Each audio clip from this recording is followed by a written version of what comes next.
Hi guys. So இது அன்றைக்குள்ள என்னோடய wireless printer.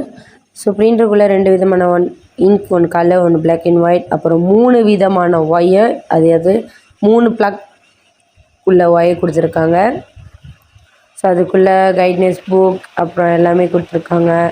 So இதுதான் என்னோட ஹெச்பி ஒயர்லெஸ் பிரிண்டர். ஸோ அதை வெளியாக்க போகிறேன். வெளியே வந்துடுத்தும். பார்க்கறதுக்கு அழகாக இருந்துச்சு. ஃபர்ஸ்ட் டைம் ஒயர்லெஸ் பிரிண்டர் நான் யூஸ் பண்ண போகிறேன். இன்ன வரைக்கும் என் வாழ்க்கையில் யூஸ் பண்ணதே இல்லை வேறு ஒயர்லெஸ்ஸோட. ஸோ நல்லா இருக்குது பார்க்குறதுக்கு. ஸோ இப்போ ஓப்பன் பண்ணிடலாம். ஸோ அது ஓப்பன் பண்ணுற கேப்பில் நான் ஒரு விஷயம் சொன்னேன். என்னென்னா, நம்மளால் முடியாதுன்னு எதுவும் கிடையாது. எதுவும் நம்மளால் முடியும். எஸ்பெஷலி என்னோடய லேப்டாப் எடுத்துக்கலாம். அந்த லேப்டாப்புக்காக நான் ரொம்பவே நிறைய ஸ்ட்ரகிள் பண்ணியிருக்கேன்.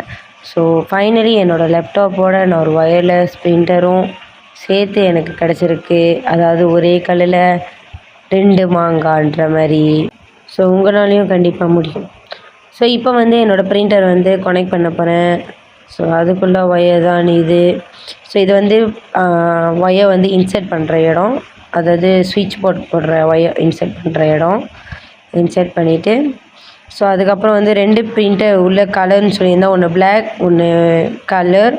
ஸோ இது புல் பண்ணுறதும் அப்புறம் திருப்பி இன்சர்ட் பண்ணுறதும் எப்படின்னு காட்டியிருக்கேன். 2மே கலர் அண்ட் பிளாக்ல. ஸோ அதுக்கப்புறம் க்ளோஸ் பண்ணிவிட்டு இதுக்கப்புறம் ஃபுல்லாக டெஸ்டிங். ஸோ இதுக்குள்ளே இன்ஸ்ட்ரக்ஷன்ஸ் பேப்பர்லாம் நம்மளுக்கு வரும் கலரோட, அப்புறம் பிளாக் அண்ட் ஒயிட், அப்புறம் ஒயர்லெஸ்ஸோடன்னு சொல்லி எல்லா இன்ஸ்ட்ரக்ஷனும் நம்ம ஒன்று ஒன்றா தட்ட அது பேப்பர்ஸ் பிரிண்ட் பண்ணிக்கிட்டே வரும். ஸோ அவ்வளோதான். ஆல்மோஸ்ட் எனக்கு இந்த ஒயர்லெஸ் பிரிண்டர் ரொம்பவே பிடிச்சிருக்கு. யாருக்காவது ஹெச்பி ஒயர்லெஸ்ஸோட பாய்க்க தெரியலனா கண்டிப்பாக இந்த வீடியோ அவங்களுக்கு ஹெல்ப்ஃபுல்லாக இருக்கும்னு நினைக்கிறேன். ஸோ ஃபர்ஸ்ட் டைம் என்னோடய வீடியோ பார்த்தீங்கன்னா லைக் பண்ணி சப்ஸ்கிரைப் பண்ணிடுங்க. அப்படியே பக்கத்தில் இருக்கிற பெல் பட்டனையும் ஒரு கிளிக் பண்ணிடுங்க. Thank you so much.